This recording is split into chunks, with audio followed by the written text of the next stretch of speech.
কালকে মা সবার জন্য যেভাবে ভাতের থালাটা সাজিয়েছিল সেটা তোমাদেরকে ভিডিও করে দেখালাম।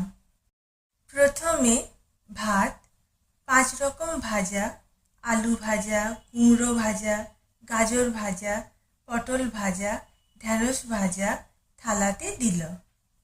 তারপর গাজর দিয়ে মুগ ডাল, আলু ফুলকপির তরকারি, মাছের কালিয়া, চিকেন কারি, কাঁচা আমের মিষ্টি চাটনি, পায়েস আর জল দিয়ে মা খাবারটা পরিবেশন করল। আমার নতুন চ্যানেল কি করি আজে তোমাদের সবাইকে স্বাগত। আজকের জন্মদিনের থালি তোমাদের কেমন লাগলো অবশ্যই জানিও।